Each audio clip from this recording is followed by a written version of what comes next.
আপুরকাঠি একাদশের হয়ে উদ্বোধনীয় ম্যাচ খেলার জন্য আমি চলে যাই সোনারং। বিস্তারিত দেখতে পারবেন এই ভিডিওর মাধ্যমে, স্কিপ না করে সম্পূর্ণ ভিডিওটি দেখবেন, আশা করি ভালো লাগবে। আসসালামু আলাইকুম এভরিওয়ান, কি অবস্থা সবার? আশা করি সবাই ভালো আছেন। আলহামদুলিল্লাহ আমিও ভালো আছি। আজকে হচ্ছে শুক্রবার, বন্ধু সাদিবের বোনের বিয়ে খেয়ে তাড়াহুড়ো করে আমি চলে যাই আরিয়ল বাজারে। আরিয়ল বাজার যাওয়ার পরে ভাই ব্রাদার সবাই মিলে খেলার জন্য চলে যাই সোনারং চাইনিজ বার ফুটবল টুর্নামেন্ট 2025।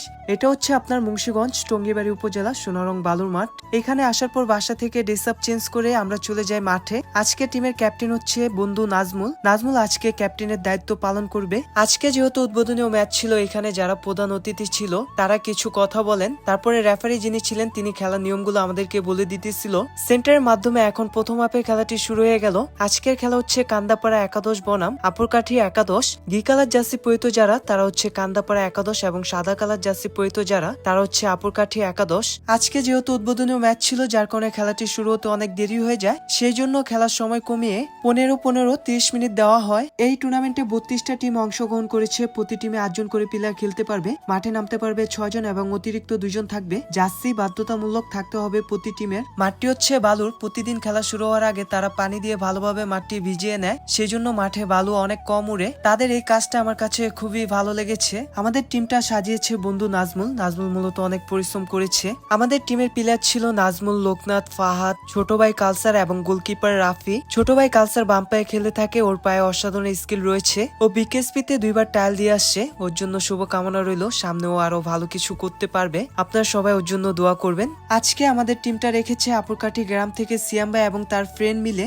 মাঠের সাথে তাদের ফুপ্পিদের বাসা ছিল, এখানে যাওয়ার পরে তারা আমাদেরকে আপ্যায়ন করেন এবং আমাদের টিম মেম্বার যারা ছিল তারা সবাই আমাদেরকে সাপোর্ট করেছেন। খেলা শুরু থেকে আমাদের বিপক্ষ টিমের থেকে আমাদের প্রায় সব থেকে বেশি বল ছিল। প্রথম হাফে আমরা অনেকগুলা সুযোগ পাই, কিন্তু তাদের গোলরক্ষক অনেকগুলা ভালো সেভ দিয়েছে, যার কারণে প্রথম হাফে আমরা কোনো গোল করতে পারিনি। এক সাইডের বারের থেকে অপর সাইডের বারে টাচ ছাড়া আপনার কোনো ডাইরেক্ট গোল হবে না। থুরিং এ আপনি ডাইরেক্ট গোল করতে পারবেন। থুরিং ছিল পায়ে, এক স্টেপে থুরিং করতে হবে। হলুদ কার্ড এবং লাল কার্ড পেলে টাকা দিতে হবে। বর্তমান সময়ে চাইনিজ বার ফুটবল টুর্নামেন্ট গুলার যদি আপনি খেয়াল করেন তাহলে দেখতে পারবেন প্রতি টুর্নামেন্টে আপনার 32টা টিম করে অংশগ্রহণ করে। বেশিরভাগ ক্ষেত্রেই 32টা টিম যদি আপনার একটা টুর্নামেন্টে অংশগ্রহণ করে, তাহলে আপনি যদি ওইখানে টিম রাখেন তাহলে আপনার অনেকগুলা ম্যাচ খেলতে হবে এবং ওইখানে নিয়ম করা থাকে এক টিমের প্লেয়ার আরেক টিমে খেলতে পারবে এবং হলুদ কার্ড এবং লাল কার্ড পেলে টাকা দিতে হবে, যার কারণে ফুটবলের সৌন্দর্যটা নষ্ট হয়ে যায়। প্রথম হাফে খেলা শেষে কান্দাপাড়া একাদশ 0 এবং আপুরকাঠি একাদশ 0। দ্বিতীয় হাফের খেলা শুরু হওয়ার কিছুক্ষণ পরেই কান্দাপাড়া একাদশ ম্যাচের প্রথম গোলটি আদায় করে নেয়। তারা মাঠ থেকে অসাধারণ একটি শটের মাধ্যমে গোল আদায় করে নেয়। তারা পুরো ম্যাচে একটা বলই বারে চালায় এবং তাদের একটাই গোল হয়ে যায়। আমাদের বিপক্ষ টিমের প্লেয়ার বল ক্লিয়ার করতে গিয়ে রেফারির শরীরে লেগে যায়। সেই বলটা আমাদের টিমের প্লেয়ার পেয়ে আমাকে পাস দেয়। আমি ডিয়ের বাইরের থেকে শটের মাধ্যমে একটি গোল করি। রেফারির সঙ্গে সঙ্গে বাঁশি ফু দিয়ে বলতেছে যে এটা ওয়ান ড্রপ হবে। তাকে জিজ্ঞেস করলাম কি কারণে এটা ওয়ান ড্রপ হবে, সে বলতেছে আমার শরীরে লেগেছে